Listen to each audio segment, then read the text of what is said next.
Hi, everybody. Hey, how's it going? Let's adjust this. Just waiting on the sound check. Let's see here. Yep.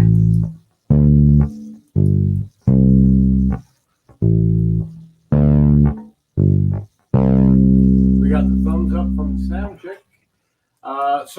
All right.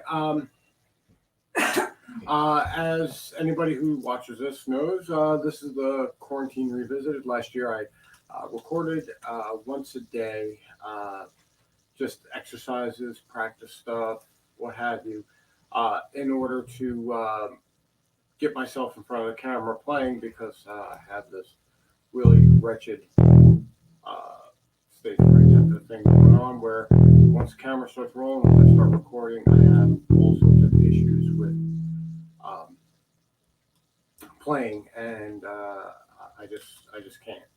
Well, I couldn't. Now I'm a bit better. I'm not all the way there, but I'm a bit better. But now I have better technology and better skills, so I wanted to re-record these things a year later, just as a mark of progress, A, in my setup, and B, in my ability. So um, I did this quarantine session uh, playing over a 6-2-5-1, and I believe I did it over the key of C. Last year, I didn't really watch the video. I apologize, but I read the title and I know what the title means, so I pretty much I was pretty sure I knew what I was getting myself into. So I created a track that goes around a few times over in the key of C, 6-2-5-1, which is an A minor chord.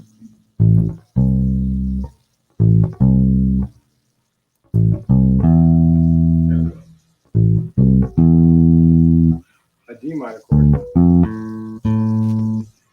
a G dominant, which is just a major, and a C major, just a major triad. I only did triads with the keyboard. I didn't bother going crazy with it with seventh chords and all sorts of stuff like that. What I did do though is um, you'll notice when it's playing sort of in double time, and the chord it seems to be changing, but it's not really changing. The A chord plays as a triad this way, and then as a triad this way, and the same thing with the D, and then the G. I did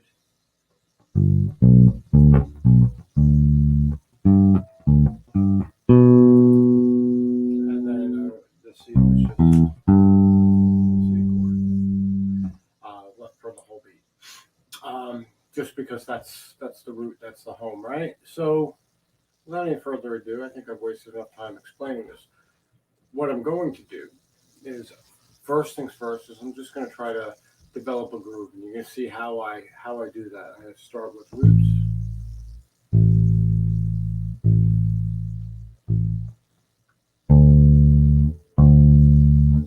So on and so forth. I start with roots, then I go to root 5, then I root 3, 5, and then I decide how I'm going to go from there. Um, but first things first is I really need to get a rhythm. So for that, we're going to need to listen. So let's give this thing a listen, shall we?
Alright, so there was a nice even groove going on there.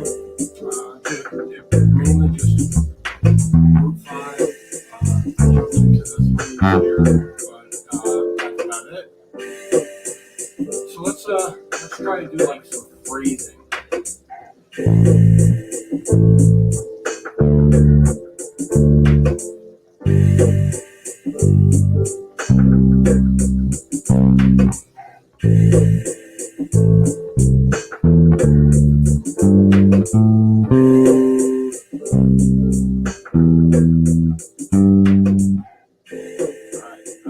Let's see.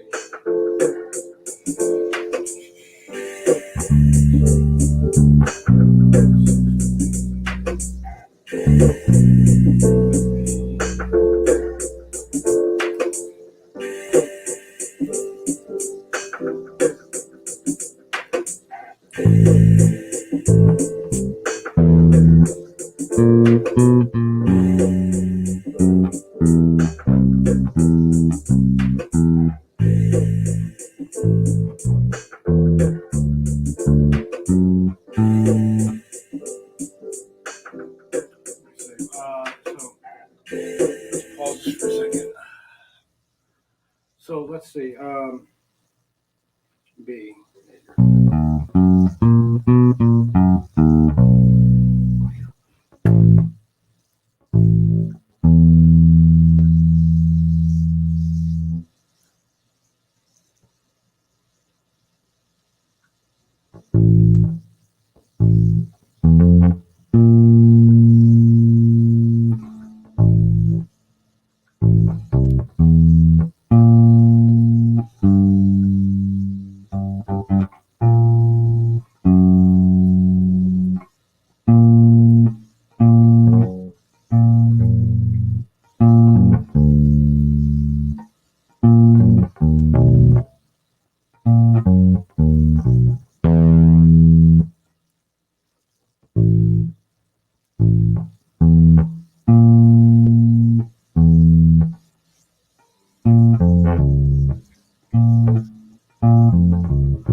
How about that? Dun, dun, dun, dun.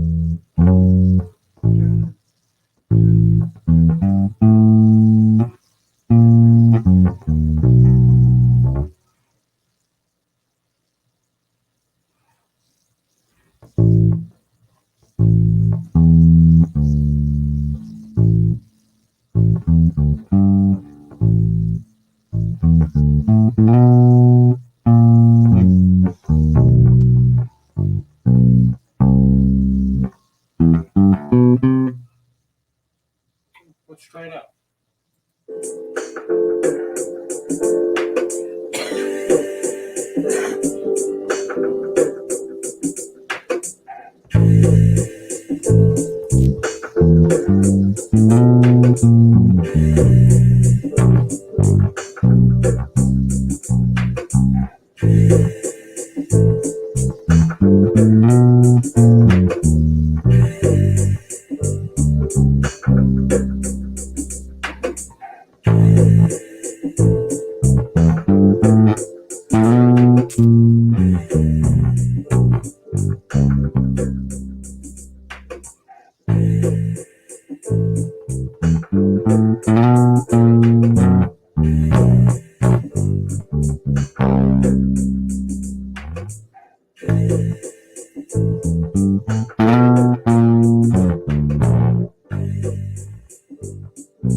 So there you go. That's the big toll of it. All right, so let me tell you where I get a lot of this stuff from. As far as giving credit where credit is due.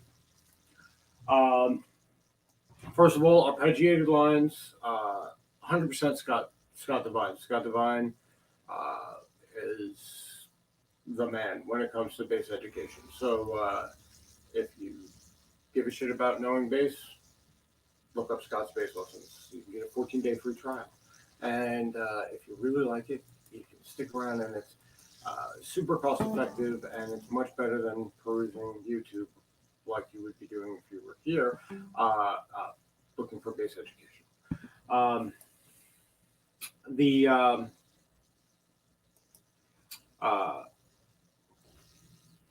arpeggio that I was using to go over the 2/5 was a B major arpeggio, and the reason why I went with B major, even though it's out of the diatonic, it's not a diatonic sound for C major chord, is because something that John Herrera, another great bass musician and studio engineer, discovered when transcribing Coltrane tracks. When you have a 2/5 chord change that happens over a single measure, what they normally do is they take the two, in this case the D, they find the relative major, which in this case is the B, and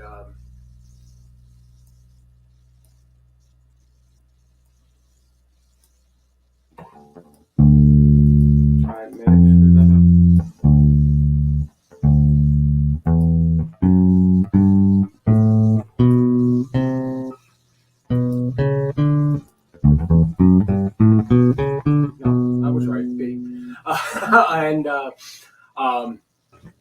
go down the arpeggio. So what I was doing was I was doing that, going up to that B on the A minor chord, and then over the D. But I was embellishing about a lot, then hitting over to the G for the 5 chord. And if it spilled over onto the G, it really didn't matter because it still fit the chords, which is what's important because it's a little out from the G.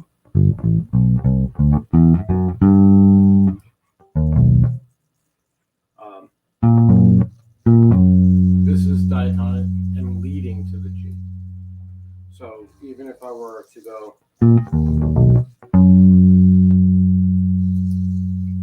I could just easily, and that leads right into a G chord, which is perfect. It's the 7 of the G. It completes that whole tritone G, triad G chord that I did on the keys. That adds that nice spicy 7 sound to it. So instead of it being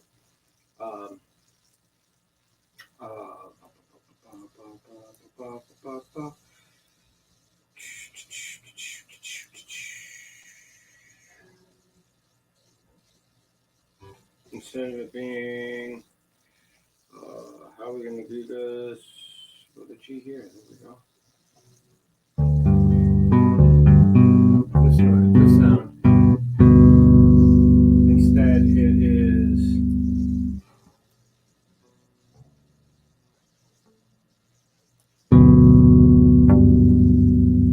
that sound, which is just a little more interesting to hear. It hits your ear with a little bit of discord, just enough to go, hey, what the fuck is that? And then to a big fat whole note G, a whole note C, rather, sorry. Just ties it all together, brings it all back home because that's what that does. That's what that sound system does.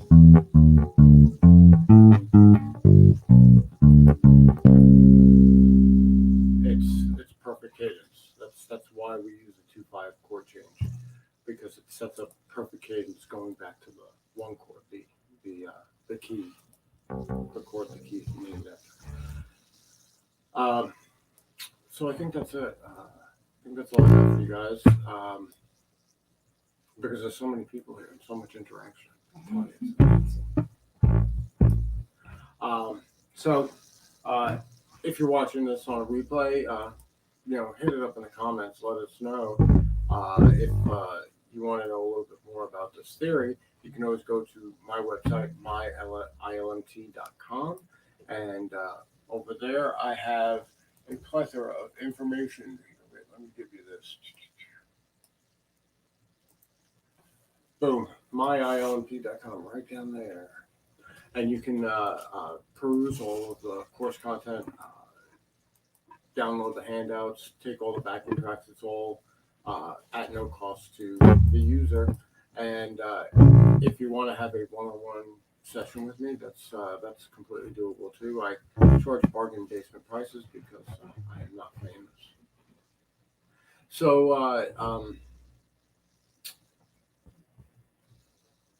everybody have a great day. I'm going to go make some dinner and do some bass practice for the rest of the night, and then I will see you guys on Saturday for Rocksmith, where I will make a fool out of myself yet again. Thanks everybody for coming by. Thanks, guys. Have a great day. Bye-bye.